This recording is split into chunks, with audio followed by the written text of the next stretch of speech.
welcome to Sleepy Story Facts, and to this very special bedtime story, one that has been made just for you, for this quiet moment, for the end of this day. Tonight, you are not going anywhere far. You are not going to travel to a distant galaxy or ride the light of a dying star across the cosmos. Tonight, the journey is gentler and in many ways far more extraordinary than any voyage across space, because tonight we are going inward. We are going to explore the most mysterious universe that has ever existed, and it lives inside your own mind. It wakes every night the moment you close your eyes. It builds entire worlds from nothing, writes stories without a pen, and plays them back to you in full color, full sound, and full feeling. It is the dreaming brain, and it is one of the most breathtaking, most calming, and most quietly astonishing things that science has ever tried to understand. But before we go there, before we step through that velvet doorway into sleep, we are going to do something simple, something kind, something your body has been waiting for all day. We are going to slow down, so wherever you are right now, whether you are lying in a soft bed with the covers pulled close, or resting on a couch with the room dim and the world outside going quiet, I want you to take one long breath in through your nose. Let it fill you slowly, from the bottom of your belly all the way up to your chest. Hold it for just a moment at the top, and then let it go. Release it slowly, gently, with no rush at all, because there is nowhere you need to be right now, nothing you need to do, nothing you need to remember or solve or carry. This is your time. This nighttime story belongs entirely to you. Let your shoulders drop away from your ears. Let your hands open softly, your fingers uncurling like petals at the end of a long, warm afternoon. Feel the weight of your body pressing gently down into whatever is supporting you, and let yourself be held by it completely. The mattress beneath you, the pillow behind your head, the blanket across your chest. Let them do all the work while you simply rest. Notice how your breathing has already begun to shift, how it has slowed just a little since you first pressed play. That is not an accident. Your body knows what this is. It recognizes the cue of a calm, unhurried voice, the absence of urgency, the quiet permission to let go. Even now, without you doing a single thing deliberately, your nervous system is beginning to ease. Your heart rate is gently settling. The muscles around your eyes, your jaw, the back of your neck, they are softening, releasing the invisible tension that accumulates across a day without us ever noticing it was there. You do not need to try to fall asleep. Sleep is not something you force or chase. Sleep comes on its own, like fog rolling in across a still harbor, like the tide returning to a quiet shore. All you need to do is stay here with me. Listen to these words, and allow the facts we explore tonight to wash over you the way warm water washes over smooth river stones. Gently, steadily, with no effort at all. And the fact we begin with tonight is this. Right now, at this very moment, as you lie here in the dark, your brain is already beginning its slow transformation. Already, your brain waves are changing. The busy, darting electrical patterns of a waking mind,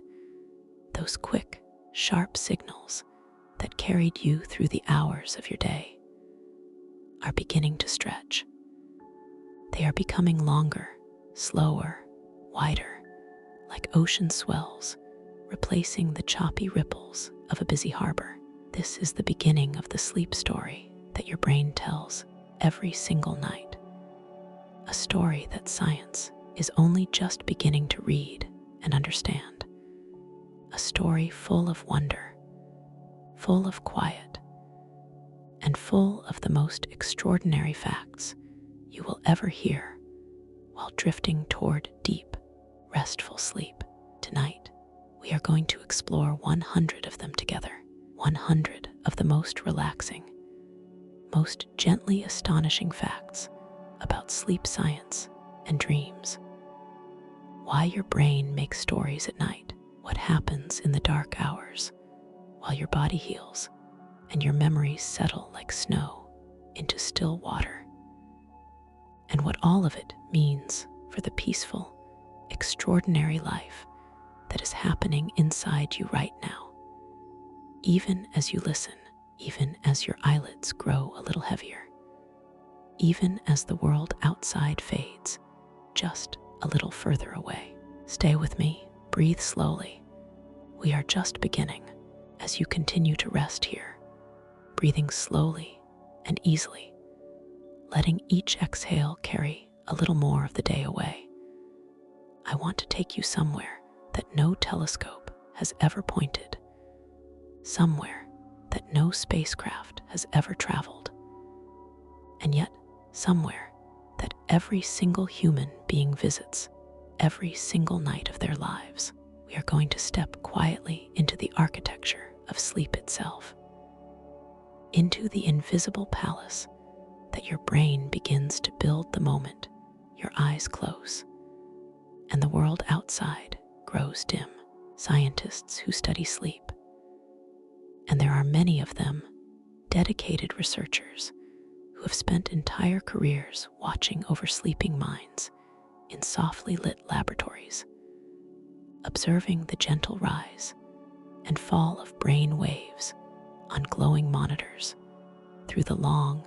quiet hours of the night, have discovered that sleep is not one single thing. It is not a simple off switch, not a blank space, not a pause between the days. Sleep is a structure.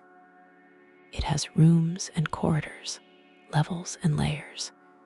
each one with its own particular quality, its own particular kind of silence,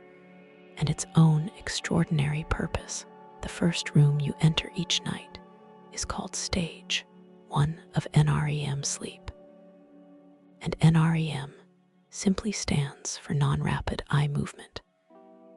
a name that sounds technical, but describes something you already know from the inside, that soft, floating feeling of being almost asleep, but not quite, when sounds from the room still reach you faintly, when a voice could still pull you back, but the edges of your thoughts have begun to blur and soften like watercolors left out in a light rain. In this first stage, which lasts only a matter of minutes for most people, your brain shifts away from its alert waking rhythm and begins producing what scientists call theta waves, slow, rolling electrical patterns that wash through your brain like the long,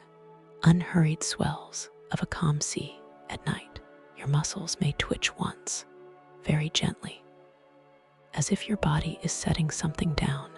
that it has been carrying all day. And this small, involuntary release is called a hypnic jerk, and it is perfectly normal. A tiny farewell gesture from your waking nervous system as it hands you over to sleep. From there, your brain guides you deeper into stage 2, and here something quite beautiful happens. Buried within the slow, calm rhythm of your sleeping brain, researchers have observed 2 very particular patterns that appear and disappear like quiet signals in the dark. The first are called sleep spindles, brief,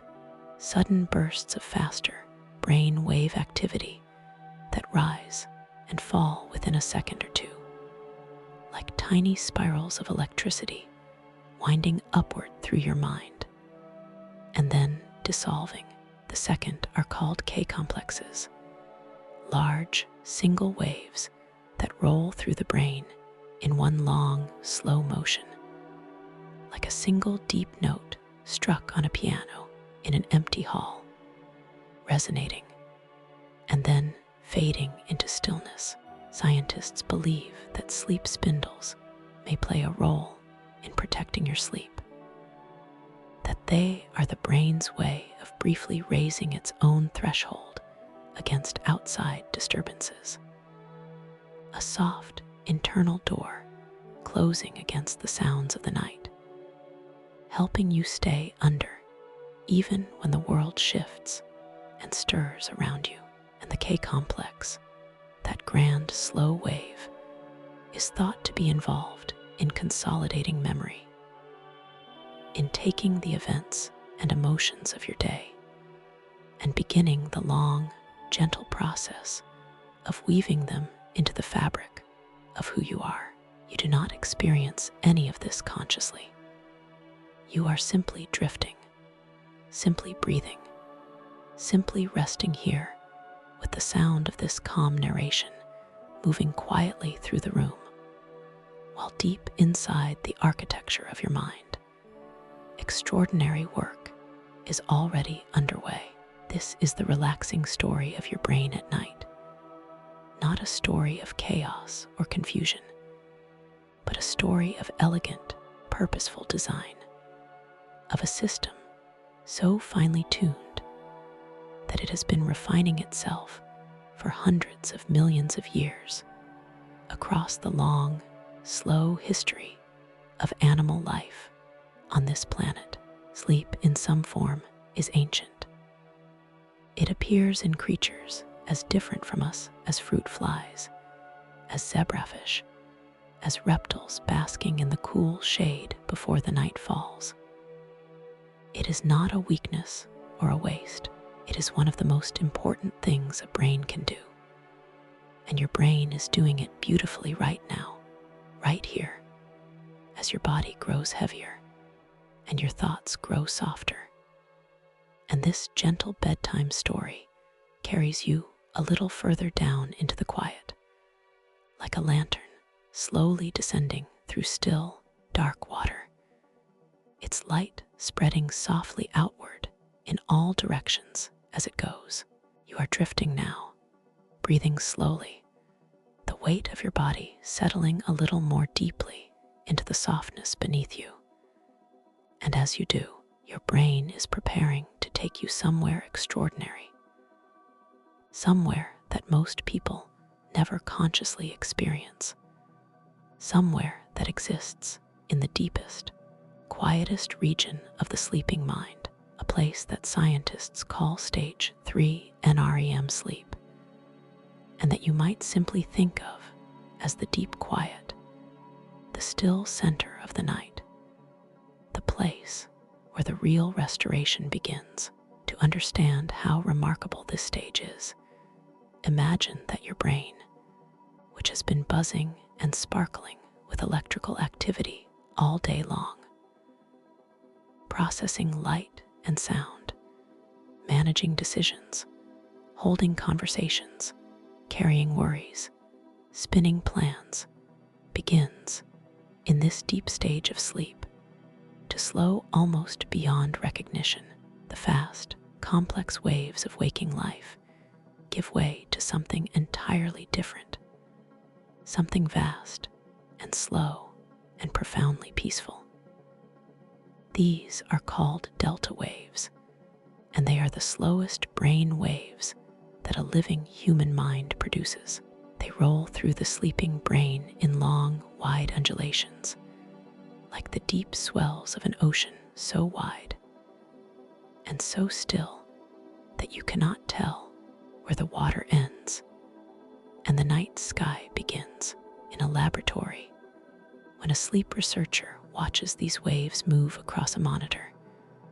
they appear almost like breathing, great, unhurried rises and falls, that carry within them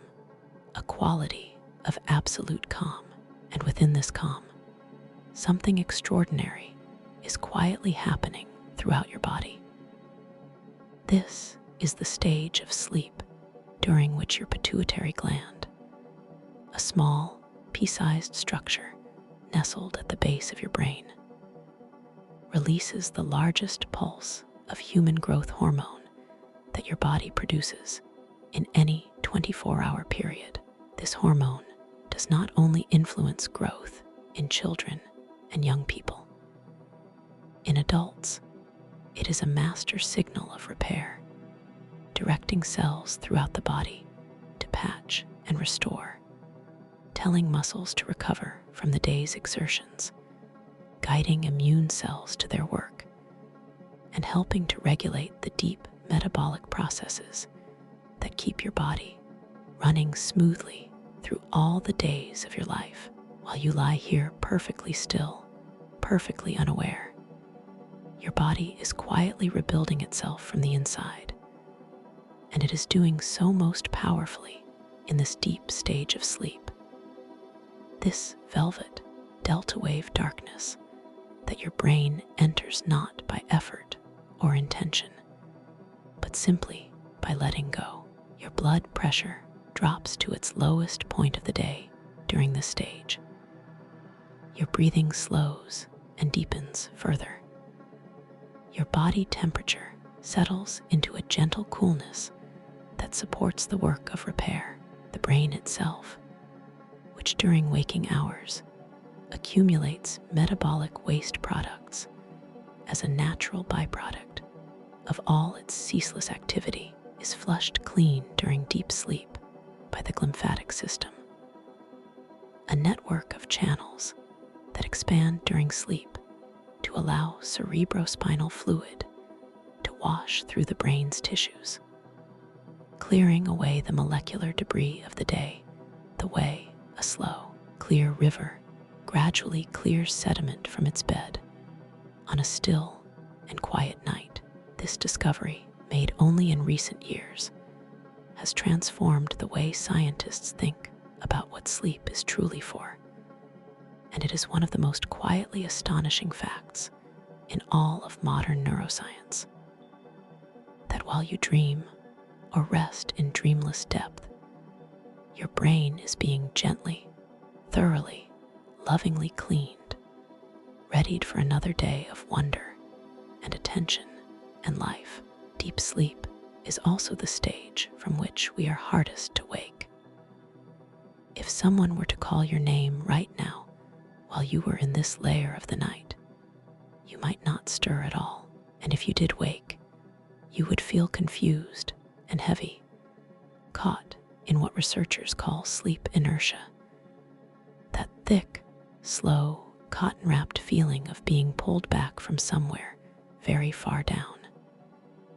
This is not a flaw in the system. It is a sign of how seriously your brain takes this work, how firmly it guards the deep quiet, how much your body needs these long, uninterrupted minutes of delta sleep to do everything it needs to do for you. So as you lie here now, breathing slowly, letting this calming narration carry you gently further down into the night, know that every moment you spend in stillness is a gift your body receives with quiet gratitude. You do not need to do anything. You do not need to manage or monitor or ensure. You only need to rest here in this gentle bedtime story and let the deep quiet find you, the way it finds you every single night, patient and unhurried, vast and soft, like a tide of darkness rising slowly to meet you with open arms. Something is shifting now, deep inside the sleeping brain, something subtle and slow and absolutely remarkable. And even though you may not feel it happening, even though the room around you is still dark and still, and the night outside is as quiet as it has been all this long, gentle evening, Your brain is beginning a journey that scientists have spent decades trying to understand, a journey toward one of the most extraordinary states of consciousness that a human being ever enters, not in a laboratory, not on a mountaintop, not through any deliberate practice or effort, but simply by sleeping, simply by breathing, simply by lying here exactly as you are right now, drifting quietly in the dark after spending its time in the deep, restorative stillness of slow-wave sleep. Your brain does not simply stay there for the whole night. Instead, it rises. Slowly, with immense patience, it begins to ascend back through the layers, back through stage 2 with its soft sleep spindles, briefly touching the threshold of lighter sleep. And then, rather than waking, it turns, and it dives in an entirely new direction. It enters REM sleep. REM stands for rapid eye movement, and the name alone carries a kind of quiet wonder, because what it describes is something you could actually observe if you watched a sleeping person carefully in the dark. A subtle, flickering movement beneath the closed eyelids, the eyes shifting and dancing beneath their lids, as though watching something unfold, as though following a scene that only they can see. And in a very real sense, that is exactly what is happening, because REM sleep is the stage during which the vast majority of vivid dreaming occurs, the stage during which your brain becomes, without any tools or training or conscious effort, the most creative storyteller it will ever be. When researchers first discovered REM sleep in the early 1950s, a discovery made by a graduate student named Eugene Asarinsky, working in a sleep laboratory in Chicago. Watching the slow scroll of paper from a brain monitoring machine late one night, they were astonished by what the data showed them. The brain during REM sleep was not quiet, not resting in the way anyone had expected. It was alive with electrical activity. The brain waves recorded during REM sleep looked startlingly similar to those of a fully awake, alert, actively thinking person, fast, complex, rich with signal. The sleeping brain, it turned out, was not switched off at all. It was running, almost at full capacity, constructing entire experiential worlds from nothing but memory, emotion, and the extraordinary generative power of the unconscious mind. What makes this even more remarkable is what happens to the body during REM sleep to allow this inner theater to run so freely. Your brainstem, that ancient, deep structure at the base of your brain that has been part of the nervous system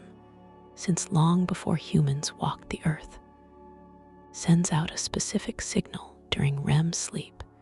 that temporarily paralyzes the large voluntary muscles of your body. Your arms, your legs, the muscles that would otherwise allow you to move through the dream as if it were real. This is called REM atonia, and it is one of the most elegant protective mechanisms in all of biology.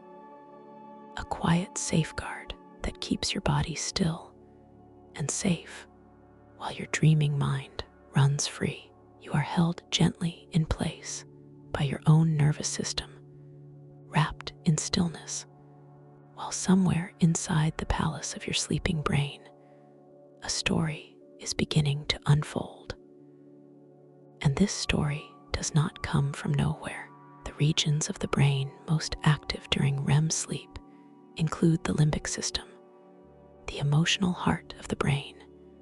where feelings are processed and stored, and the visual cortex, which lights up during dreaming almost as brightly as it does when your eyes are open, and the world is pouring in through them in full daylight. What is quieter during REM sleep, interestingly, is the prefrontal cortex, the part of your brain most associated with rational thought, logical planning, and critical judgment. And this may be one of the reasons that dreams feel so unconstrained, so willing to combine the impossible with the familiar, so free from the ordinary laws of cause and effect that govern waking life. In the dream, you can fly. In the dream, a childhood home becomes a palace. In the dream, someone you have not seen in years walks into the room as naturally as if they had never been away. The logical guardian is resting, and the creative, emotional, memory-weaving dreaming brain is free to write whatever story it wishes, in whatever landscape it chooses, for as long as the night allows. Lie here now, breathing slowly and softly, and let the idea of that gentle freedom settle over you like the first warmth of a dream, already beginning at the very edge of your awareness. Here you are, still and breathing, the night wrapped around you like a quiet blanket, and somewhere behind your closed eyes, behind the gentle darkness,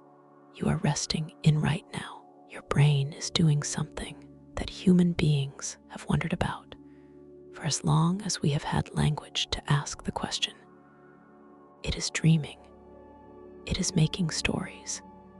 It is conjuring entire worlds out of nothing. And for most of human history,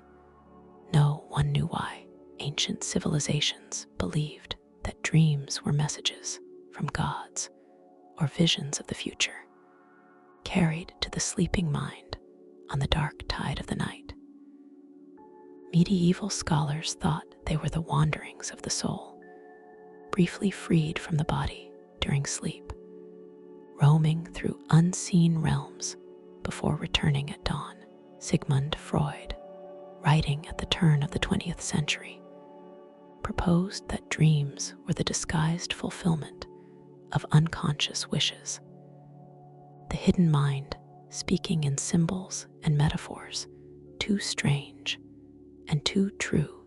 to be said aloud in waking life. And while each of these ideas carried its own particular poetry, it was not until the age of modern neuroscience, not until researchers could watch the living, sleeping brain in real time, tracing the light of its activity across screens in darkened laboratories, that science began to develop its own answers, quieter than mythology, stranger than philosophy, and in their own way, far more wonderful than anything that came before. One of the most widely supported ideas today is that dreaming serves as a kind of emotional processing, that the dreaming brain takes the raw, unresolved feelings of the day and works with them through the night, replaying, recombining, and gently detaching the emotional charge from difficult memories so that they can be stored more peacefully, more manageably, in the long-term landscape of the mind. The neuroscientist Matthew Walker, who has devoted much of his career to understanding sleep, has described REM sleep as a form of overnight therapy, a nightly session in which the brain revisits what hurt or confused or overwhelmed us, but does so in a neurochemical environment very different from waking, because during REM sleep,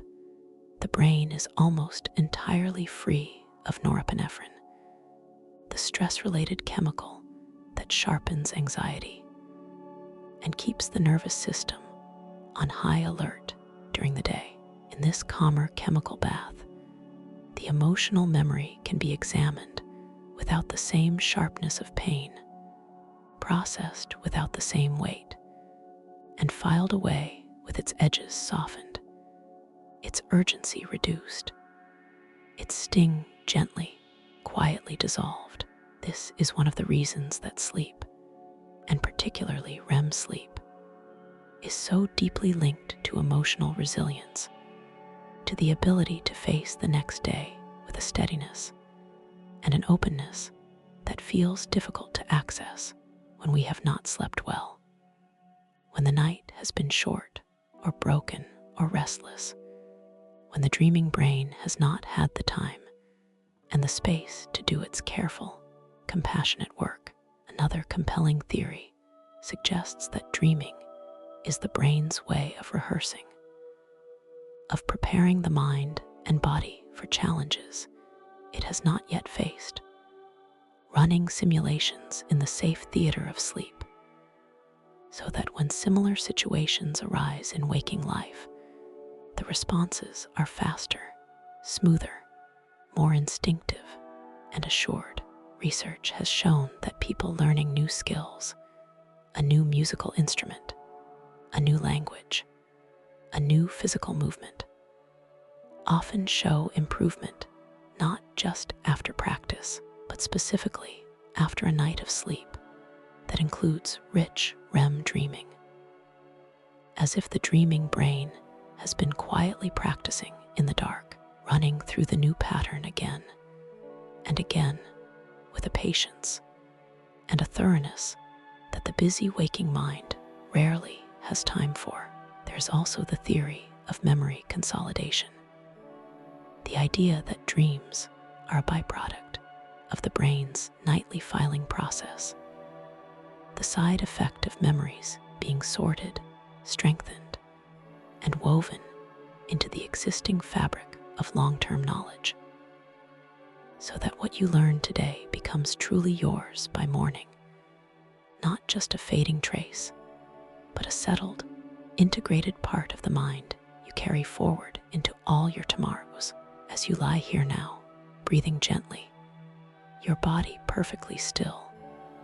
your mind beginning to soften and blur at its edges, it is worth holding this thought for just a moment before it too dissolves into the quiet.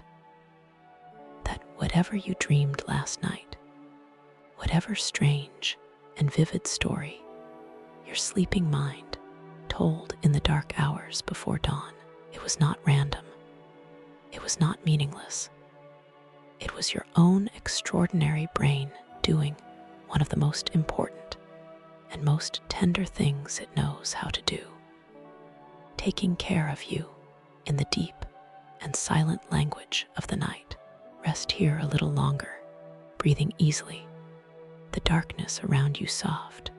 and still, and full of a quiet that feels almost like something you could hold in your hands. And as you rest, as your thoughts grow looser and lighter, and begin to drift the way leaves drift on the surface of a slow, dark river, let us wander together into one of the most fascinating questions that sleep scientists have ever asked, which is not simply why the brain dreams, but what exactly it dreams with, where it finds its raw material, how it selects the images and voices and landscapes and stories that fill the inner screen of the sleeping mind with such vivid, such convincing,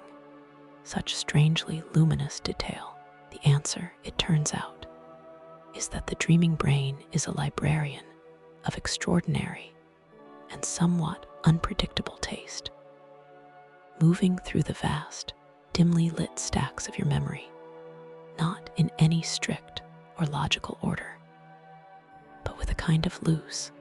associative wandering that follows the pull of emotion and connection rather than the straight lines of time or sequence. It reaches for what is recent. Yes, you are more likely to dream about something that happened in the last day or two than something from several years ago. And researchers have identified what they call the day residue effect, the tendency for fragments of recent waking experience to surface in dreams like objects washed up by a tide, recognizable but subtly transformed, placed in contexts that have nothing to do with where you first encountered them. A face from a meeting becomes a figure in a hallway you have never walked. A song heard on the street becomes the soundtrack to a landscape that never existed. A feeling of unease from an unfinished conversation becomes the atmosphere of an entire dream world whose geography shifts and breathes around you. But the dreaming brain also reaches much further back, into memories so old and so deeply buried that you may not have consciously recalled them in years. And this is where dreams take on their most mysterious quality, their most haunting sense of recognition. The childhood home appearing around a corner, the smell of a place you loved before you had the words to name it, the voice of someone long gone speaking quietly in a room made entirely of light. Scientists believe this deeper reach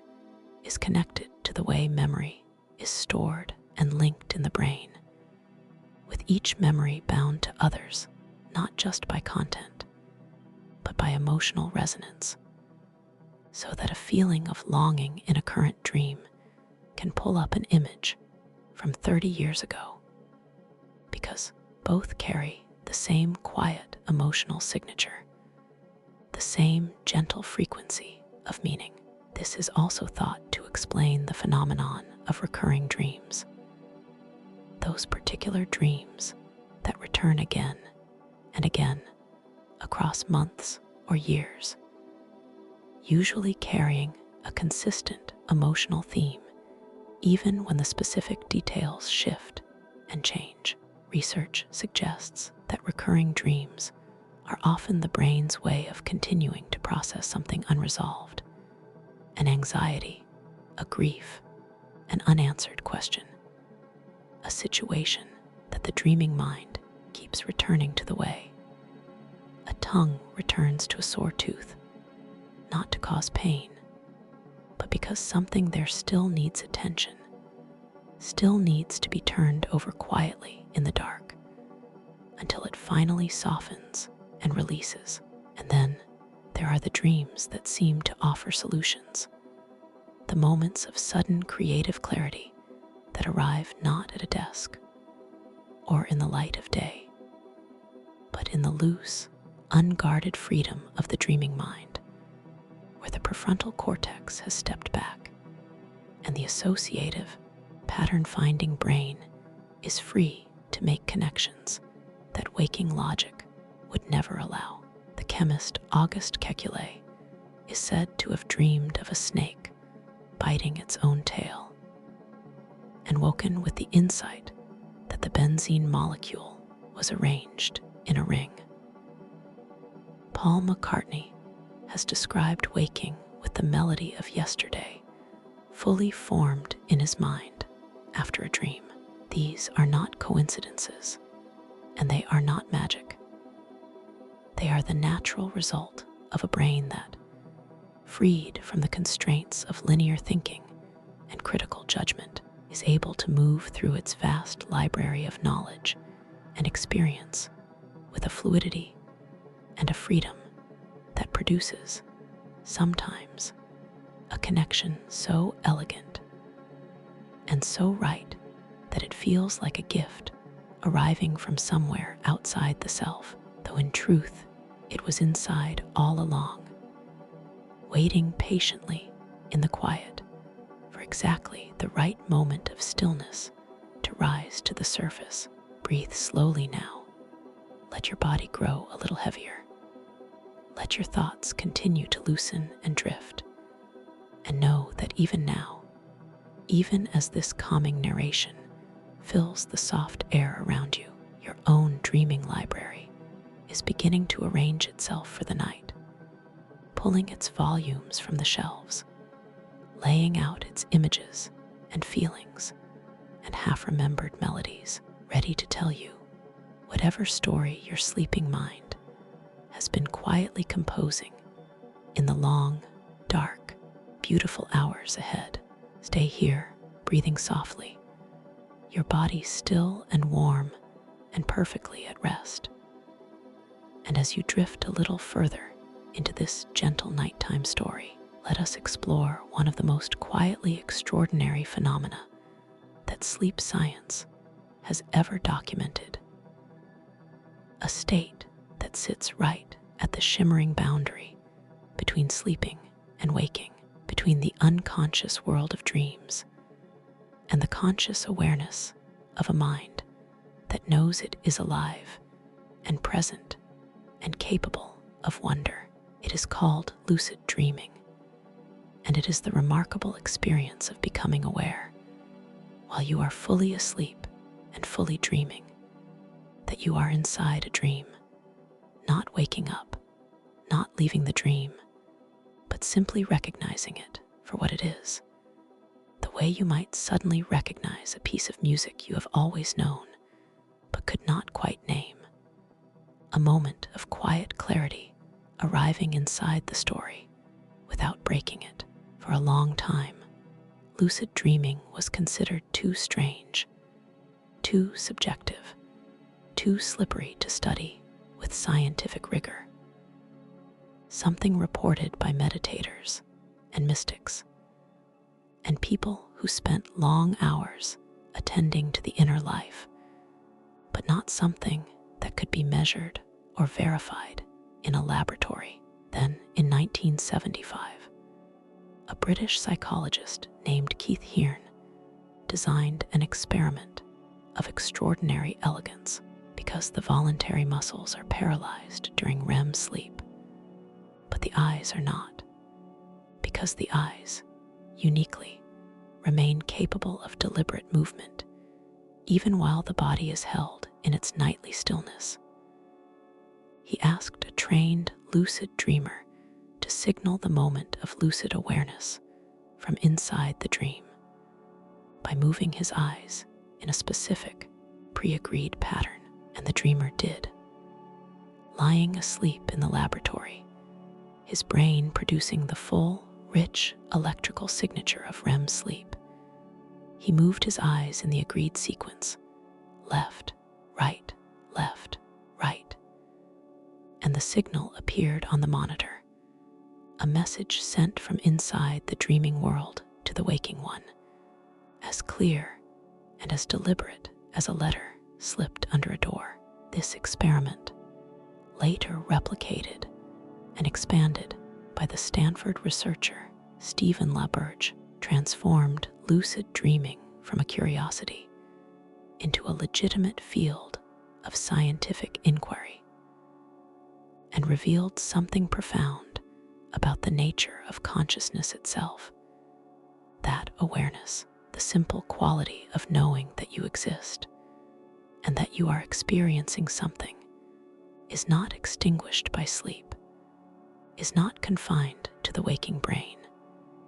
but can arise within the dreaming mind like a soft light kindling in a dark room, illuminating the dream without dissolving it. Neuroscientists studying lucid dreamers have found that the moment of lucid awareness is accompanied by a distinctive surge of activity in the prefrontal cortex, that same region of the brain that grows quieter during ordinary dreaming, the seat of self-reflection and rational thought, suggesting that lucid dreaming represents a kind of hybrid state, one in which the brain is simultaneously maintaining the vivid, creative, emotionally rich world of the dream and reactivating just enough of its self-aware, reflective capacity to recognize what it is witnessing. It is a state of double consciousness, gentle and serene, in which the dreaming mind holds two truths at once: I am asleep and I am here. Research has also shown that lucid dreaming can be cultivated with practice, that techniques such as reality testing during the day, keeping a detailed dream journal, and the careful use of intention at the moment of falling asleep can increase both the frequency and the clarity of lucid dreams over time. Some people use lucid dreaming to explore creative problems, to rehearse difficult situations, to revisit places they love, or simply to experience the deep, unconstrained freedom of a world governed entirely by the imagination. Others find that the knowledge of dreaming is itself enough, that simply resting inside the awareness of a dream, watching it unfold without trying to control or direct it, carries its own particular quality of peace, its own gentle reminder that the mind is vaster and more generous than the waking hours ever fully reveal. You do not need to try to lucid dream tonight. You do not need to practice or intend or watch for signals tonight. You only need to rest here in this soft, unhurried darkness, letting this relaxing story carry you slowly and steadily toward the deep, natural sleep your body is already reaching for, knowing that whatever your dreaming mind finds tonight in its own private library of images and feelings and half-lit corridors,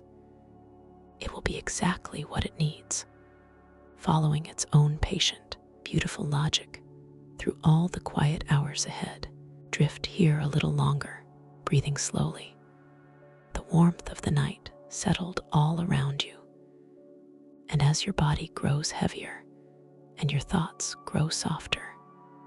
and this gentle bedtime story carries you steadily deeper into the quiet, let us turn our attention outward for a moment, not to distant galaxies or ancient civilizations, but to the living world that shares this planet with you, to the creatures that swim and fly and walk and burrow through the days and nights of their own extraordinary lives. Because sleep, it turns out, is not a human invention,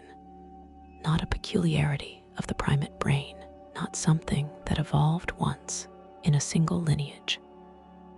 and spread cautiously through the tree of life. Sleep is ancient and universal and stubborn. It appears everywhere that science looks for it, in forms so varied and so ingenious that they read like a catalog of the imagination, a reminder that life, in all its countless expressions, has always understood that rest is not a luxury,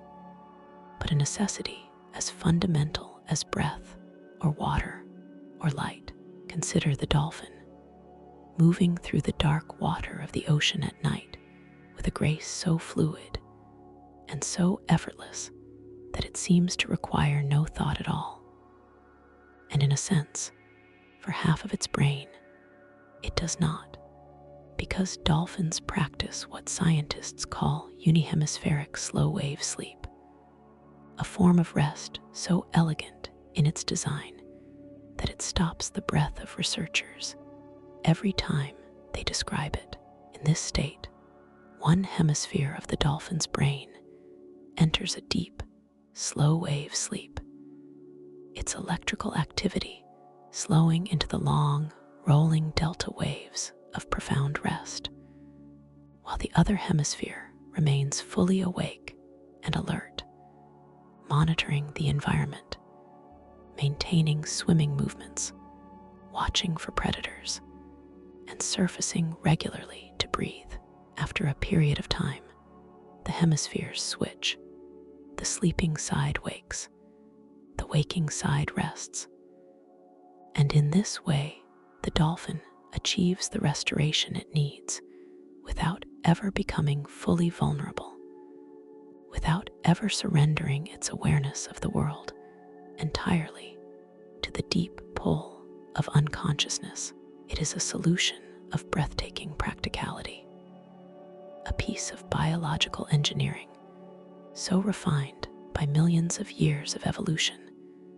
that it feels almost like architecture. The sleeping brain and the waking brain sharing the same skull in the same dark water, each doing its own quiet work through the long hours of the night. Birds face a similar challenge, particularly those species that spend long stretches of time in continuous flight, migrating across oceans and continents without landing, covering distances so vast that the need for sleep would seem to present an impossible problem. And yet research has shown that some birds, including the magnificent frigate bird, are capable of sleeping while airborne, entering brief periods of both unihemispheric sleep and, remarkably, even full bilateral sleep, both hemispheres resting simultaneously while continuing to fly, the body maintaining its wing beats through a kind of deeply embedded motor memory that does not require conscious direction. These in-flight sleep episodes are short, lasting only seconds to minutes at a time, and the total sleep achieved during flight is far less than the bird would obtain on the ground, suggesting that the airborne rest is a supplement rather than a substitute, a way of managing an extraordinary physiological demand with the most elegant minimum of means. Even insects, whose nervous systems are incomparably simpler than those of mammals or birds, show clear, consistent patterns of rest that have many of the hallmarks of sleep: reduced responsiveness to stimulation, characteristic resting postures, and a rebound effect when rest is disrupted, meaning that a fruit fly deprived of its rest will subsequently sleep longer and more deeply, as if repaying a debt, as if the body at every level of complexity understands that what was taken from the night must be returned. And deep in the ocean, in the cold, dim, almost perfectly silent world of the sperm whale, something even more arresting has been observed. Groups of these immense, ancient animals floating motionless at the surface of the water, their great bodies vertical in the swell, their heads barely breaking the surface, drifting together in a stillness so complete that researchers who first encountered them thought for a moment that the whales were dead, before realizing that they were simply, profoundly, collectively asleep, resting in the darkness together the way the oldest and simplest things have always rested, in stillness, in company, in the patient and unhurried embrace of the night. Let that image settle over you now like something warm and slow. Those vast, quiet shapes drifting together in the dark water, breathing and resting and trusting the sea to hold them gently while they sleep. Because the night is long enough and deep enough and kind enough for all of it, you are still here, breathing gently, the night moving at its own unhurried pace around you. And as you rest in the soft warmth of this calming narration, as your body continues its quiet, dedicated work of restoration, let us turn our attention to something that every human being has felt at one time or another: the particular heaviness, the peculiar fragility, the strange flattening of the world that follows a night when sleep did not come easily, or did not stay long enough, or was interrupted so many times that by morning it felt less like rest and more like a long, uncomfortable vigil spent waiting for a dawn that arrived too soon. Sleep deprivation is one of the most thoroughly studied conditions in all of neuroscience. not because scientists enjoy taking sleep away from their research participants. Though the history of sleep research does include some remarkably dedicated souls who stayed awake for days at a time in the name of science. But because understanding what happens when sleep is lost is one of the clearest and most direct ways of understanding what sleep is actually for, what it provides, and why the body pursues it with such quiet, relentless insistence every single night of our lives. After just one night of poor sleep, not total deprivation, simply a shortened or disrupted night of the kind that many people experience regularly, the effects on the brain are measurable and significant. The prefrontal cortex, that region of rational thought and emotional regulation that we have already visited in this gentle story, becomes noticeably less effective. Its ability to modulate emotional responses, to hold competing ideas in mind simultaneously, to make careful, considered decisions, all of it slightly but meaningfully diminished. At the same time, the amygdala, the brain's deep emotional alarm system, the structure most associated with threat detection, fear, and reactive feeling, becomes more easily triggered, more likely to fire in response to stimuli that a well-rested brain would process with calm. The result is a brain that is simultaneously less able to reason and more likely to feel. A combination that explains the particular emotional texture of a sleep-deprived day. The slight rawness of everything, the way small frustrations feel larger than they should, the way the world seems to have lost some of its resilience and color overnight, as if someone has turned a dial that governs both clarity and kindness just a few degrees in the wrong direction. Even the body's physical systems feel the loss immediately. The immune system, which during sleep releases proteins called cytokines that help to fight infection and inflammation, produces fewer of these protective molecules after a disrupted night, leaving the body subtly more vulnerable, less prepared, operating with a fraction less of the quiet defensive strength that good sleep reliably provides. Studies have shown that people who sleep fewer than 7 hours per night are significantly more likely to develop a cold when exposed to a virus than those who sleep 8 hours or more. A finding so consistent and so clear that sleep researchers sometimes describe adequate sleep as the single most effective thing a person can do for their immune health, more reliable in its effects than any supplement or intervention that science has yet devised. And then there is the effect on memory, which is perhaps the most intimate and the most poignant of all the consequences of lost sleep, because what sleep deprivation steals from memory is not just the ability to recall facts or names or details, though it steals those too, but the ability to form new memories in the first place, to take what the day offered and carry it forward into tomorrow, to let the experiences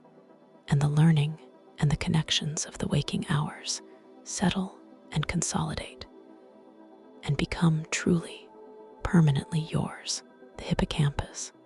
that curved, seahorse-shaped structure deep in the brain that serves as the gateway through which new memories must pass before they can be stored in long-term form, becomes significantly less effective after sleep loss, its capacity reduced,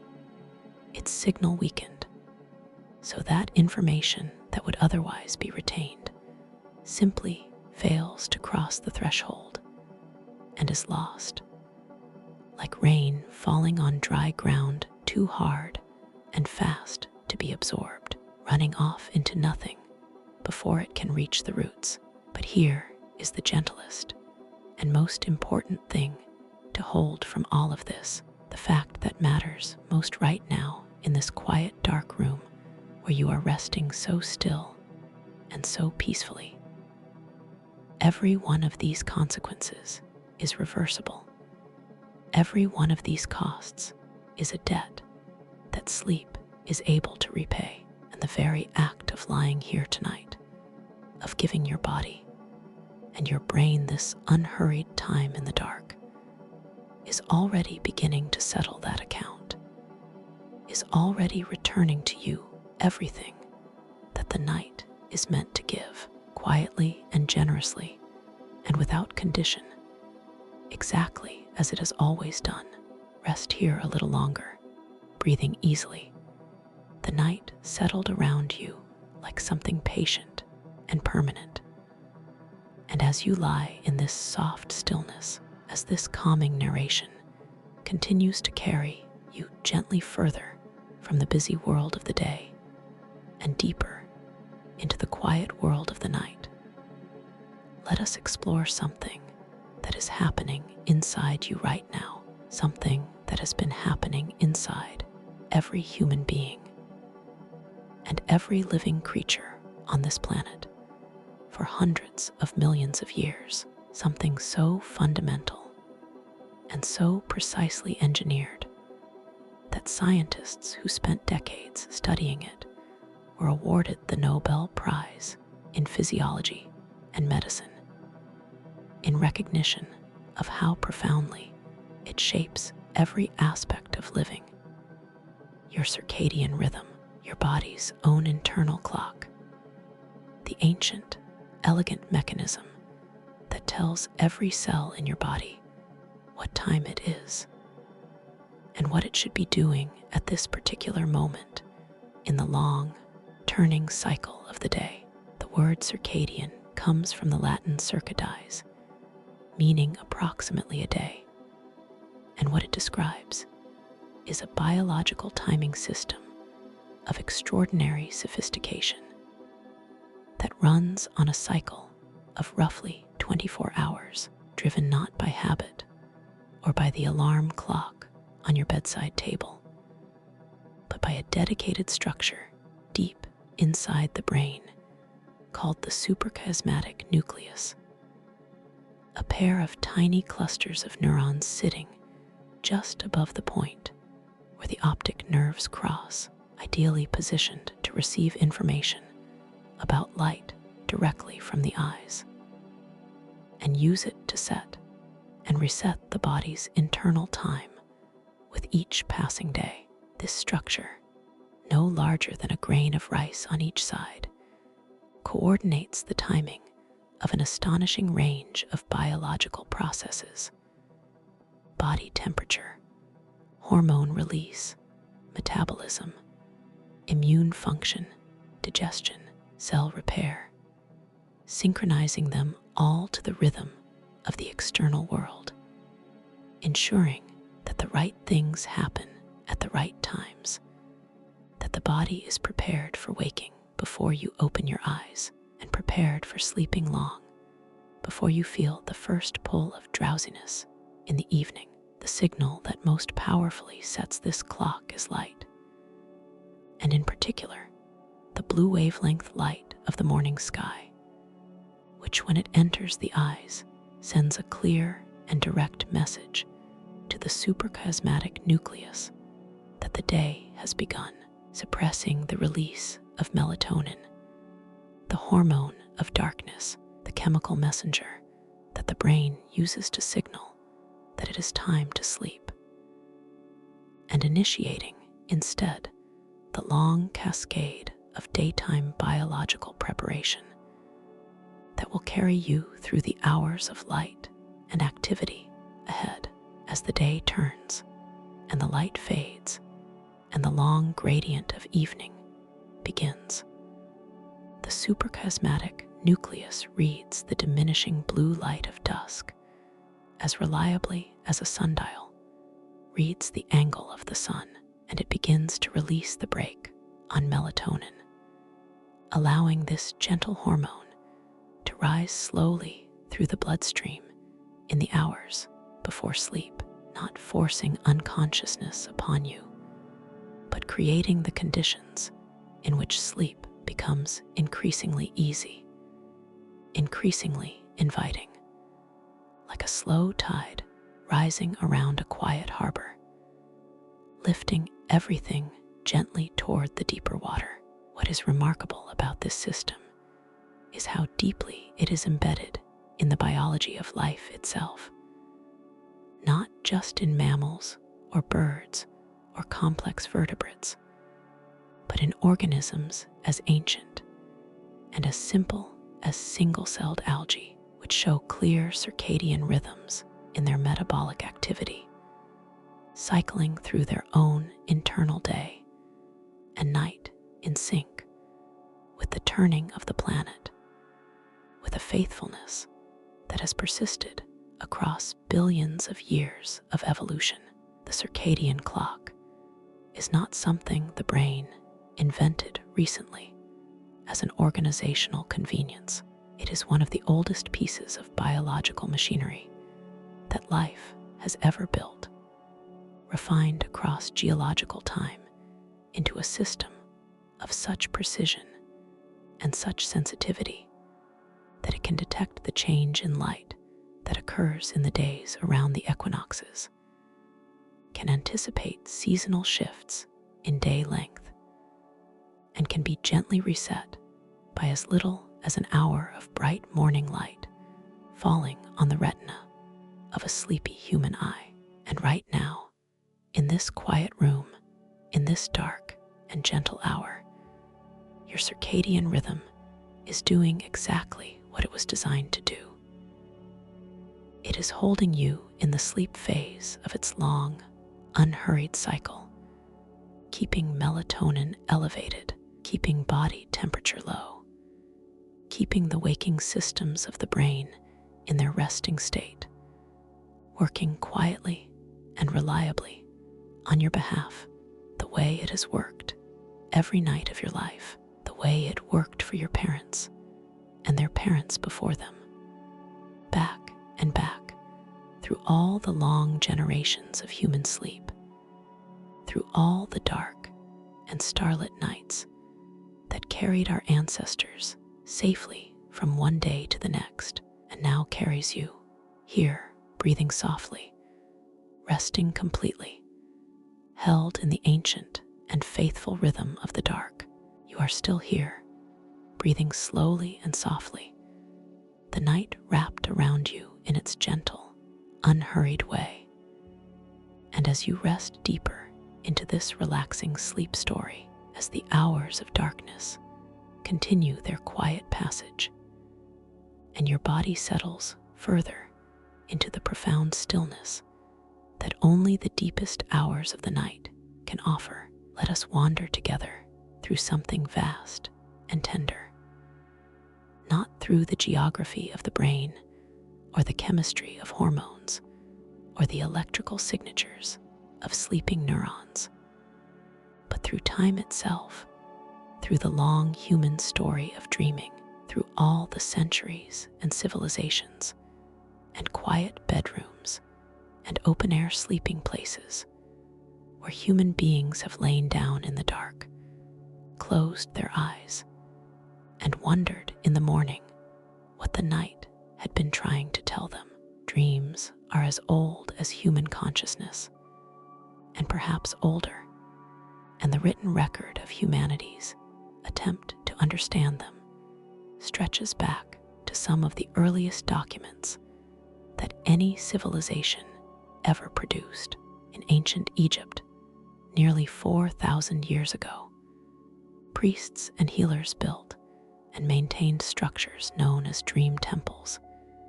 sacred spaces where those who were troubled or seeking guidance would come to sleep, to fast, to pray, wait for a dream that might carry an answer from the divine. These were not places of superstition alone, but of careful, dedicated attention, places where the inner life was taken seriously as a source of knowledge, where the boundary between the sleeping mind and the waking world was treated with reverence and with curiosity. The Egyptians kept detailed records of significant dreams and their interpretations in texts that modern scholars still study today. Catalogs of images and their meanings that represent one of the earliest attempts in human history to build a systematic understanding of the dreaming mind. In ancient Greece, a similar tradition flourished in the healing sanctuaries of Asclepius, the god of medicine, where the sick and suffering would undergo a practice called incubation, sleeping within the sacred precinct of the temple in the hope of receiving a healing dream, a vision that might diagnose their illness or suggest its cure. These dreams were received, interpreted, and recorded by the temple priests, and the practice was taken seriously not only by ordinary people, but by physicians, philosophers, and scholars, including Aristotle, who wrote with careful attention about the nature of dreams and proposed, with remarkable prescience for a man writing in the 4th century before the Common Era, that dreams might be connected to the physical state of the body, that what a person felt in sleep might reflect something real and meaningful about their waking health. Through the centuries that followed, across the medieval period and the Renaissance and the long centuries of the early modern world, dreams continued to occupy a central place in human experience and human thought, interpreted as prophecy, as divine communication, as the language of the soul, as the surface of a hidden interior life that the daylight hours kept carefully sealed. And then, at the turn of the 20th century, something shifted when Sigmund Freud published his landmark work on the interpretation of dreams and proposed that the dreaming mind was not a passive receiver of messages from outside, but an active generator of meaning from within, that dreams were the disguised expression of unconscious desires and conflicts, that the strange imagery and impossible logic of the dream world were not random, but encoded, carrying within them a personal language of symbols that could, with careful attention, be translated into insight and understanding. Whatever one thinks of Freud's specific interpretations, his fundamental insight that the sleeping mind is doing something meaningful, something that reveals the inner life in ways that waking consciousness does not, has proved more durable than almost any other idea in the history of psychology. And it set in motion a century of inquiry that eventually led, through the discovery of REM sleep and the development of modern neuroimaging, to the extraordinary science of dreaming that researchers are practicing today, mapping the sleeping brain with tools that Freud could never have imagined, tracing the light of neural activity through all the dark and storied chambers of the night. Breathe gently now. Let all of this history settle softly around you like the warmth of something old and continuous and kind. The knowledge that every night you sleep, you are joining the longest human story there is, the one that began before writing, before cities, before all the accumulated noise and brightness of the modern world. the simple, ancient, endlessly renewing story of a human being lying down in the dark, closing their eyes and trusting the night. Stay here, breathing slowly and gently, the night still and warm and kind around you. And as this calming bedtime story continues its quiet journey through the science of the sleeping mind, let us move carefully and tenderly into one of the more shadowed corners of the dream world. Not to dwell there, not to linger in any discomfort, but simply to understand it, because understanding has always been one of the most reliable paths to peace. And because the science of nightmares, when it is told slowly and with care, turns out to be not a frightening story at all, but a quietly reassuring one, a story about a brain that is working hard on your behalf, even in the most difficult moments of the night, doing its best with the most challenging material your inner life has to offer. A nightmare, at its most basic level, is simply a dream with a high emotional charge. A dream in which the feelings generated are strong enough and unpleasant enough to disturb the sleeper, sometimes waking them from sleep entirely, leaving them briefly suspended in that disoriented, heart-racing space between the dream world and the waking one. Uncertain for a moment which is real, they occur most commonly during REM sleep, that rich and vivid dreaming stage we have already explored together in this gentle story. And they are experienced by virtually every human being at some point in their lives. They are not a sign of weakness or dysfunction or a troubled mind, but a normal and in many ways necessary feature of the dreaming brain's nightly work. The leading scientific understanding of nightmares positions them as an extension of the emotional processing function of REM sleep. The same overnight therapy we discussed earlier, applied to the most difficult and most resistant emotional material that the brain holds. When the dreaming mind encounters feelings or memories that are particularly charged, particularly unresolved, particularly resistant to the gentle processing of ordinary dreaming, it sometimes responds by generating scenarios of heightened intensity, as if turning up the volume on a signal that has not yet been fully heard, replaying the emotional core of a difficult experience in a more vivid and urgent register, in the hope that this time, at this intensity, the processing will finally take hold. Research has shown that the frequency and intensity of nightmares tend to increase during periods of stress, anxiety, grief, or significant life change, which is itself a kind of confirmation of this theory, because these are precisely the periods when the brain's emotional processing demands are greatest, when there is the most difficult material to work through, and when the ordinary mechanisms of daytime coping are most likely to be overwhelmed, leaving more of the difficult work to be carried out in the dark. There is also a body of research exploring a specific and more severe form of nightmare experience associated with trauma,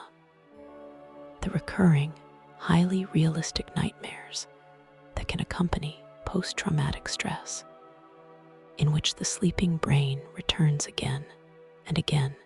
to the emotional landscape of a traumatic event with a relentlessness that feels less like processing and more like being trapped. Scientists believe that in these cases, something in the normal mechanism of emotional regulation during REM sleep has become disrupted, that the norepinephrine levels that should remain low during dreaming are instead elevated, preventing the calming, detoxifying effect that REM sleep ordinarily provides, and keeping the emotional charge of the memory painfully, persistently alive. This understanding has led to specific and genuinely effective treatments, including a therapeutic approach called image rehearsal therapy, in which a person consciously rewrites the ending of a recurring nightmare during waking hours, rehearsing the new version repeatedly so that the dreaming brain gradually adopts it, replacing the trapped loop with a new and more bearable story. A technique that reveals something profound and quietly hopeful about the relationship between the conscious and unconscious mind, about the brain's capacity for change and healing, even in its most private and most vulnerable hours. And there is one more thing worth knowing, one more gentle fact to carry with you as you rest here in the soft dark of this nighttime story: that nightmares, for all their discomfort, do not persist. They are temporary visitors, not permanent residents. The vast majority of them fade with morning, leaving behind at most a residue of feeling that dissolves in the light and the ordinary kindness of the waking day. And the brain that generated them in the dark goes on, patient and tireless, and devoted to your well-being, doing its best to carry you through the night and deliver you safely, rested and restored, to the other side. You are still here, breathing gently and slowly, the night moving at its own ancient and unhurried pace around you. And as this relaxing sleep story continues to carry you softly through the science of the sleeping mind, let us turn our attention to one of the most quietly magical intersections that neuroscience has ever mapped. The place where sleep meets creativity, where the dreaming brain becomes something more than a processor of memory and emotion and transforms, in the deep and unguarded hours of the night, into an artist, a composer, a mathematician, a poet working in a language made entirely of feeling and image. And the sudden, luminous collision of ideas that would never have found each other in the orderly corridors of the waking mind. The relationship between sleep and creative insight is not folklore or romantic exaggeration. It is one of the most consistently documented phenomena in the history of science and art, a thread that runs through centuries of creative achievement, and that modern neuroscience is only now beginning to explain with the precision and the detail that it deserves. We have already touched on it briefly in this gentle story: the chemist Kekulé and his dream of the serpent, McCartney and the melody that arrived whole from the dark. But the catalog of creative breakthroughs that came directly from the sleeping mind is far longer and far more extraordinary than any single evening's telling could fully honor. Mary Shelley conceived the central image of Frankenstein in a hypnagogic vision at the edge of sleep. The surrealist Salvador Dali cultivated a practice of falling asleep, holding a heavy key above a metal plate, so that the moment true sleep began and his muscles relaxed, the key would fall, the clatter would wake him, and he could capture the strange and luminous imagery of the hypnagogic threshold, that brief, electric borderland between waking and sleep, before it dissolved back into the ordinary mind. Thomas Edison reportedly did the same thing with steel ball bearings and a tin plate using the involuntary surrender of the sleeping body as an alarm clock set to ring at the exact moment of maximum creative receptivity. The hypnagogic state that both men were harvesting so deliberately is itself one of the most scientifically fascinating altered states of consciousness that a human brain naturally produces. A brief window, usually lasting only minutes, in which the logical structures of waking thought begin to dissolve, and the associative, image-rich processes of the dreaming brain begin to emerge, creating a hybrid mental landscape in which unusual connections form with startling ease, and the boundaries between concepts, between memories, between sensory modalities become fluid and permeable in ways that full waking consciousness rarely allows. Recent research published by neuroscientists at the Paris Brain Institute confirmed this experimentally, studying a group of participants as they fell asleep while holding objects that would drop and wake them at the hypnagogic threshold, and finding that those woken from this transitional state were significantly better at solving a creative mathematical problem that required a hidden rule to be discovered, demonstrating for the first time with rigorous experimental design what artists and inventors had known by intuition for centuries, that the edge of sleep is one of the most generative places the human mind can visit. But creativity in sleep is not confined to the hypnagogic threshold alone. REM sleep,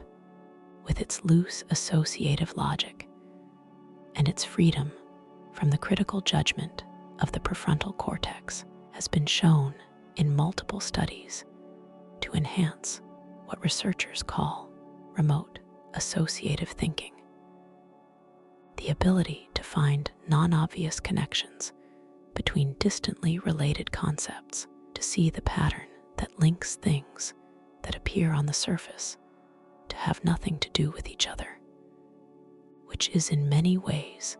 the fundamental cognitive operation underlying all creative thought in every domain, from science to music to literature, to the quiet, daily creativity of finding new ways through old problems. A brain that has slept well and dreamed richly arrives at the morning not only rested, but genuinely more capable of creative thought than the brain that carried it into the night, its associative networks freshly reorganized by the dreaming hours, its connections loosened and relayed in configurations that the rigid routines of waking life would never have produced,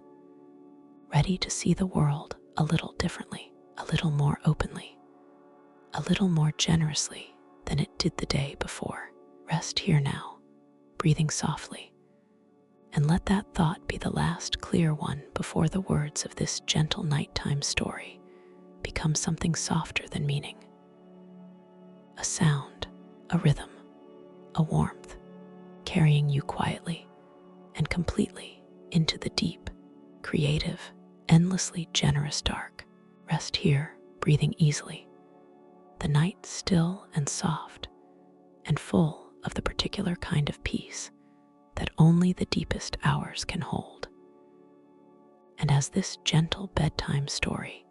continues its slow and soothing passage through the science of the sleeping mind, let us follow the thread of sleep across the whole arc of a human life, from the very beginning, from the first hours of existence outside the womb, all the way through the long and changing middle of a life to the quieter, silver-edged years at its further end. Because sleep does not stay the same across a lifetime any more than the person sleeping does, and the way it shifts and transforms as we grow and change, is one of the most tender and most illuminating stories that sleep science has to tell. A newborn baby sleeps, on average, between 16 and 18 hours out of every 24, and this is not laziness or mere helplessness, but one of the most biologically purposeful and metabolically intensive activities that a human being will ever undertake, because the sleeping infant brain is not resting in any simple sense. It is building itself, laying down the neural connections and the cortical architecture that will form the foundation of everything the child will ever think or feel or know. And the fuel for this extraordinary construction project is supplied in large part by sleep, and specifically by the enormous proportion of REM sleep that dominates the infant's night. Newborns spend roughly half of their total sleep time in REM sleep, a proportion that dwarfs the 20% or so that adults typically experience. And scientists believe this reflects the colossal demand for neural growth and synaptic formation that characterizes the early months of life, with the dreaming brain serving not as a processor of memories and emotions in the adult sense, but as a kind of developmental engine, running the programs that wire the growing mind into its first coherent shape. As childhood deepens and the brain matures, the proportion of REM sleep gradually decreases, and the architecture of the night begins to shift toward the pattern that will characterize adult sleep, with its regular cycling between NREM and REM, its deep, slow-wave restorative valleys, and its dreaming peaks settling into a rhythm that serves the different but equally demanding needs of a brain that is now not building itself from scratch, but maintaining, refining, and continuously enriching the extraordinary structure it has already made. Then comes adolescence, and with it, one of the most significant and most widely misunderstood shifts in the biology of sleep that occurs across the human lifespan, a genuine neurologically driven change in the timing of the circadian clock that pushes the adolescent sleep phase later into the night and later into the morning, making it genuinely difficult for a teenager to fall asleep before 11 or midnight, and genuinely difficult to wake before 8 or 9. Not because of laziness or poor habits or an unwillingness to meet the demands of the world, but because the suprachiasmatic nucleus itself has shifted its rhythm, responding to hormonal changes that are as real and as involuntary as the growth of bone or the deepening of a voice. This biological reality, when ignored or overridden by early school start times and social expectations built around adult schedules, creates a chronic sleep debt in millions of young people at precisely the period of their development when sleep is most critical for learning, for emotional regulation, and for the consolidation of identity and experience that is the central developmental work of adolescence. And then, in the later decades of life, sleep shifts again, slowly, gradually, but perceptibly, with deep, slow-wave sleep becoming harder to achieve and easier to fragment, the night's architecture becoming lighter and more permeable, the early morning hours arriving with a wakefulness that feels less chosen than imposed. As the circadian clock drifts earlier and the brain's ability to generate the deepest, most restorative layers of the night's sleep gently diminishes. This is not a failure of the aging brain, but a natural transformation, one that can be supported and tended with the same care and the same attention that any living system deserves, and one that carries within it, even in its changes, the same fundamental truth that has run like a quiet river through every part of this gentle story. That sleep, across every stage of a human life, is the body's most loyal and most generous companion, always doing its best, always working on your behalf,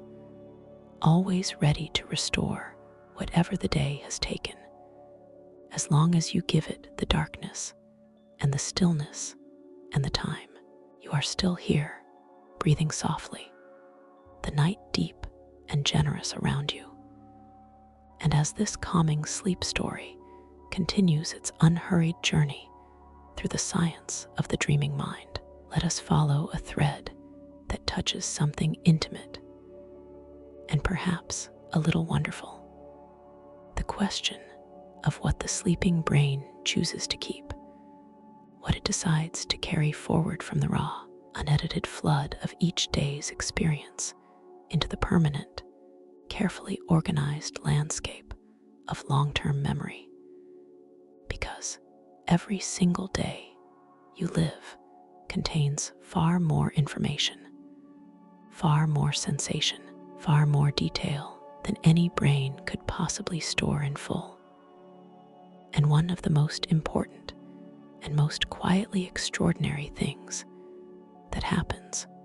while you sleep is the process by which your brain sifts through all of it, selects what matters, strengthens what is worth keeping, and gently releases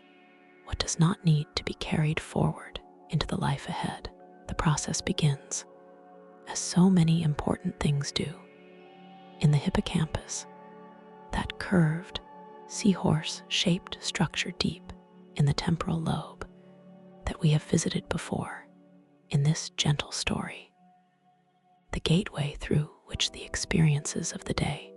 must pass before they can be stored in any lasting form. During the waking hours, the hippocampus acts as a temporary holding space, a kind of short-term buffer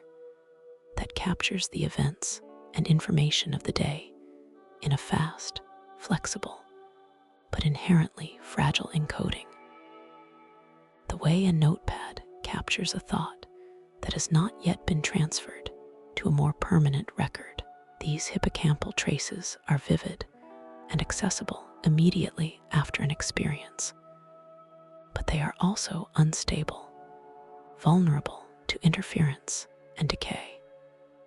and they will not survive indefinitely in this form. They need to be consolidated, transferred,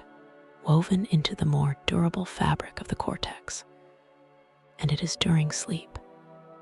and most particularly during the cycling interplay between slow wave sleep and REM sleep across the night, that this transfer takes place. During slow wave sleep, the hippocampus appears to replay the day's experiences in a compressed, accelerated form. A fast-forward version of the day's neural activity that researchers can actually observe in sleeping animals and, with more sophisticated tools, in sleeping humans. Broadcasting these memory traces to the cortex in a process called systems consolidation, essentially uploading the day's most significant recordings from the temporary hippocampal buffer into the vast, distributed, long-term storage of the cortical networks, where they will be held not as exact recordings, but as integrated knowledge, woven into the existing fabric of everything the mind already knows and understands. But the sleeping brain does not treat all memories equally. And this is perhaps the most fascinating and most personally resonant part of the whole process. Because the primary factor that determines how strongly a memory is consolidated during sleep is not how much attention was paid to it during the day, not how many times it was rehearsed or reviewed, but how much emotion it carried,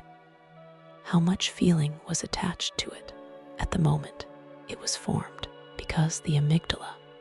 that deep emotional processing center that sits close to the hippocampus and communicates with it constantly, essentially tags memories with an emotional priority rating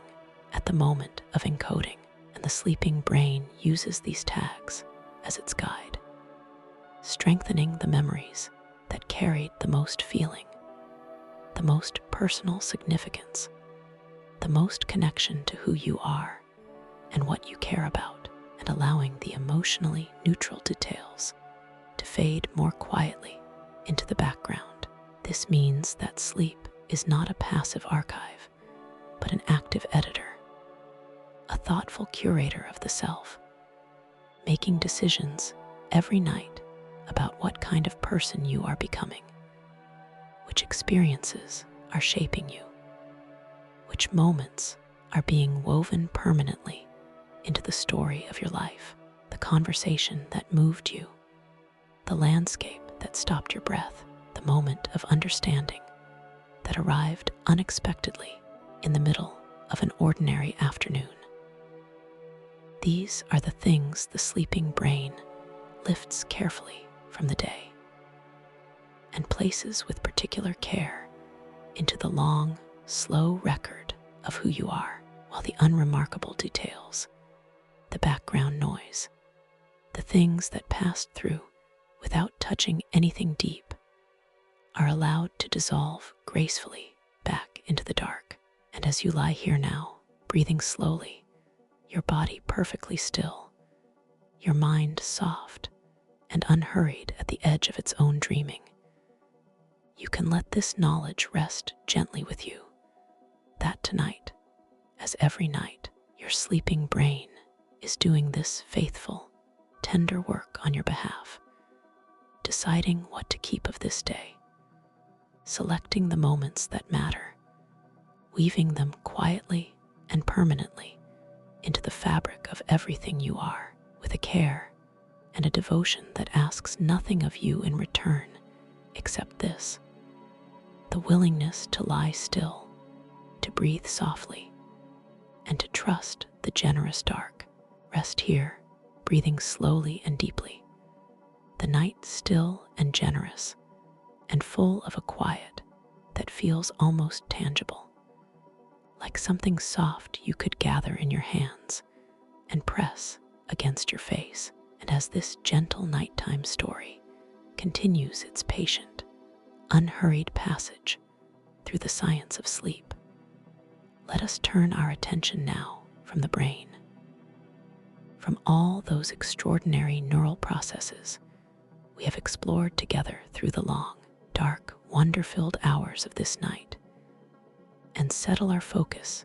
gently on the body itself, on the flesh and bone and blood and breath that carries you through your days, because sleep is not only a gift to the mind, but one of the most profound and most thoroughgoing acts of physical restoration that the human body performs, a nightly devotion so comprehensive and so finely orchestrated that no medicine, no supplement, no technology that human ingenuity has yet devised comes close to replicating what your body does for itself in the simple, faithful act of lying down and closing its eyes in the dark. The heart, which beats without rest for every moment of your waking life, that tireless, loyal muscle, contracting roughly 100,000 times each day, pushing blood through 60,000 miles of vessels to every corner of the body, receives during sleep one of its most important periods of relative ease as heart rate slows and blood pressure drops to its lowest point of the 24-hour cycle, reducing the mechanical stress on the arterial walls and giving the cardiovascular system a sustained period of lower demand that is essential to its long-term health and resilience. Research has shown consistently that people who sleep fewer than 6 hours per night carry a significantly elevated risk of hypertension,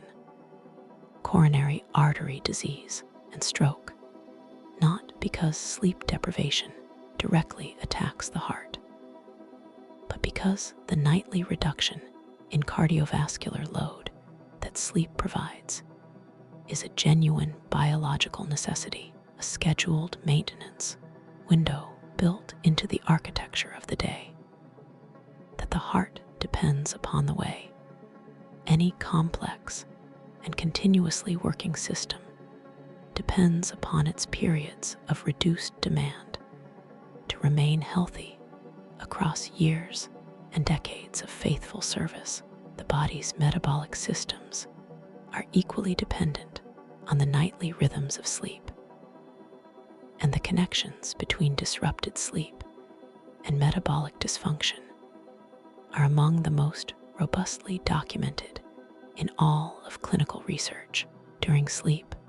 the body regulates the release of two hormones that govern hunger and appetite: leptin, which signals satiety and suppresses the desire to eat, and ghrelin, which signals hunger and drives the search for food, with a precision and a balance that waking life disrupts the moment sleep is shortened or fragmented. Even a single night of poor sleep is sufficient to measurably reduce leptin levels and elevate ghrelin, creating a hormonal environment that increases appetite, particularly for high-calorie, carbohydrate-rich foods the following day. A biological response that made perfect sense in an evolutionary context, where a poor night of sleep likely signaled environmental stress and the need for additional energy reserves, but that in the modern world, where food is abundant and sleep is chronically curtailed, contributes quietly and persistently to metabolic imbalance at the cellular level. Sleep is the time when the body's repair systems work with their greatest freedom and their greatest efficiency. When damaged DNA is identified and corrected, when inflammatory processes are modulated and resolved, when the tissues that have been stressed and strained by the demands of the day are quietly rebuilt from the inside, cell by cell, with the patient, unhurried thoroughness of a craftsperson working alone in a still workshop long after the rest of the world has gone to bed. The skin repairs itself most actively during the night, which is why chronic sleep deprivation is visibly reflected in the face, in the dullness of complexion, the deepening of lines, the loss of the particular luminosity that well-rested skin carries almost effortlessly. Even the bones, those seemingly inert and permanent structures, are in continuous quiet conversation with the body's restorative chemistry during sleep, their cells responding to the hormonal signals of the deep night with a slow, steady, invisible maintenance that accumulates across years into the difference between strength and fragility, between resilience and loss. Breathe gently now. Let your body sink a little deeper into the softness beneath you, and know, with a certainty as quiet and as solid as bone itself, that every moment you spend in this still and restful dark is a moment your body receives as a gift, meeting it with a devotion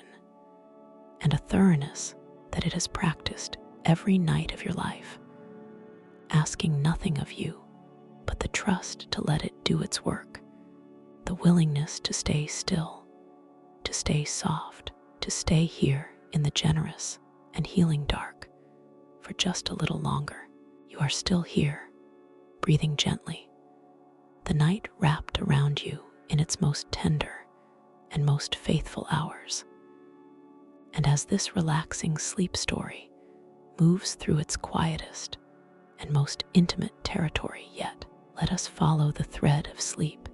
into something that touches the very center of what it means to be a person. Not the biology of neurons, or the chemistry of hormones, or the architecture of sleep stages, as extraordinary as all of those things are, but the deeper and more personal question of identity, of selfhood, of the continuous, evolving sense of being someone particular, someone with a history and a feeling, and a way of meeting the world that is entirely and irreducibly your own, because the sleeping brain, it turns out, is not merely a maintenance system or a filing clerk or a creative engine, though it is gloriously all of those things. It is also, and perhaps most profoundly, one of the primary architects of the self, working through the long dark hours of every night to integrate the day's experiences into the ongoing story of who you are, to reconcile new information with old beliefs, to process the emotional residue of how the world has treated you and how you have treated it, and to deliver you each morning into a version of yourself that is, in ways too subtle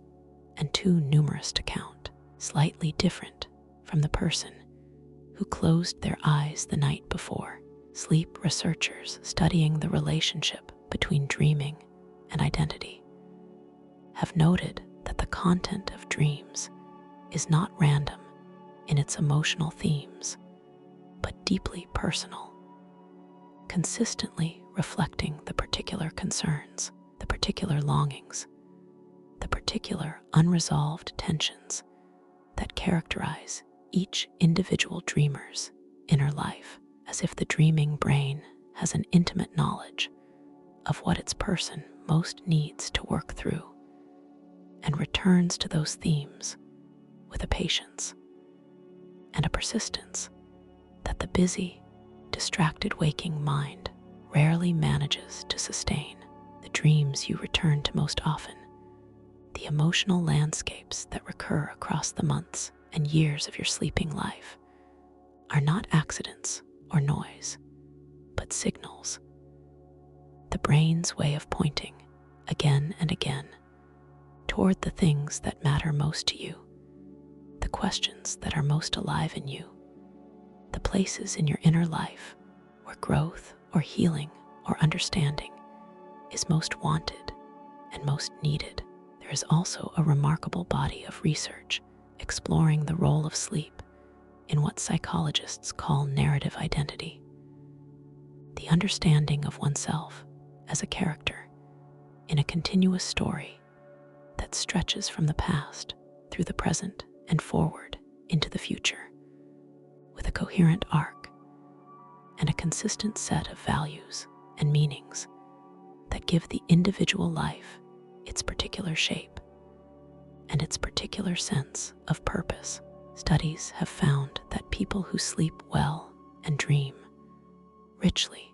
show greater narrative coherence in the stories they tell about themselves, greater ability to integrate difficult or contradictory experiences into a meaningful personal history, to find the thread of continuity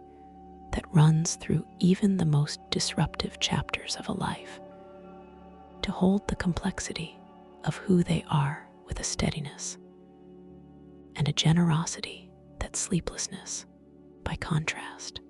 tends to erode. This is perhaps the most intimate gift that sleep gives, not just the restoration of the body,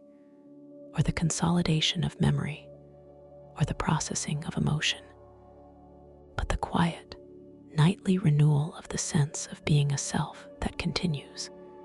that persists, that carries its history forward with grace and with resilience, waking each morning into a life that feels, however imperfectly, like one's own. And so as you rest here now, in the deepest and most generous hours of this night, breathing so softly that the air barely moves around you, your body perfectly still, and your mind drifting at the softest possible edge of wakefulness and sleep, you can hold this thought as the final clear thing before the words of this gentle story dissolve completely into the quiet. That tonight, as every night, the sleeping brain is doing something more than maintenance, more than restoration, more than filing and repairing and rehearsing. It is tending to you. It is holding the story of who you are with extraordinary care, turning it slowly in the dark, the way you might turn something precious in your hands, feeling its weight and its warmth, making sure nothing important has been lost, adding to it everything the day has given, and laying it gently back into the morning, whole and continuous and quietly, faithfully yours. You are so close now, breathing so slowly and so softly that the words of this gentle nighttime story are becoming something less like language and more like weather, a warm, unhurried atmosphere that surrounds you completely, asking nothing, offering everything, carrying you the last small distance between here and the deep, seamless sleep that your body has been moving toward since the very first breath of this long and tender night. And so, in these final quiet moments together, let us settle into the simplest and most grounding science of all, the science of this very place where you are lying right now, the environment that surrounds your resting body, the darkness and the temperature, and the silence that are holding you so gently in this moment. Because the conditions in which we sleep are not incidental to the quality of rest we receive, but are woven into it completely, shaping the depth and the continuity and the restorative power of every hour the night contains. The single most important environmental condition for deep, unbroken sleep is darkness. Not the partial darkness of a room with a glowing screen in the corner, or the orange wash of a streetlight through thin curtains, but genuine, thorough darkness, the kind that the human brain evolved within across hundreds of thousands of years of sleeping under open skies and in sheltered caves before the invention of artificial light remade the night into something it was never biologically designed to be. Even the faintest light reaching the closed eye during sleep is detected by specialized photoreceptive cells in the retina called intrinsically photosensitive retinal ganglion cells, which send their signal directly to the suprachiasmatic nucleus, that ancient circadian timekeeper we visited earlier in the story. And even at very low intensities, this signal is sufficient to suppress melatonin, to shift the body clock, to reduce the proportion of deep, slow-wave sleep achieved across the night, and to raise the body's alertness systems just enough to make the difference between sleep that fully restores and sleep that leaves a residue of tiredness clinging to the morning like mist that never quite burns away. Temperature, too, is a profound and often underestimated shaper of sleep quality, because the body's descent into deep sleep is closely coupled to a drop in core body temperature. The brain must cool itself slightly to achieve its deepest restorative states, and the sleeping environment either supports or resists this essential cooling, depending on how warm or how cool the room is kept. Research has identified a core sleeping temperature range of between 16 and 19 degrees Celsius as optimal for most adults. Cool enough to support the body's natural thermal descent into deep sleep, but not so cold as to trigger the stress responses that extreme chill provokes. A room that is too warm is one of the most common and least recognized causes of fragmented, unrestorative sleep, as the body struggles against its environment to achieve the cooling it needs, cycling in and out of lighter sleep stages rather than settling into the deep, slow, healing waves that the cooler dark reliably invites. Sound shapes the sleeping brain with equal intimacy, and the research on this is both precise and quietly reassuring, because it turns out that the sleeping brain never fully stops listening, never fully closes its acoustic awareness of the world, maintaining a continuous low-level monitoring of the sound environment, even through the deepest stages of sleep, always ready to distinguish the familiar and safe from the unfamiliar and potentially significant. Steady, continuous sounds, the low hum of a fan, the soft, rhythmic fall of rain against a window, the unvarying murmur of white or pink noise, are processed by the sleeping brain as environmental constants,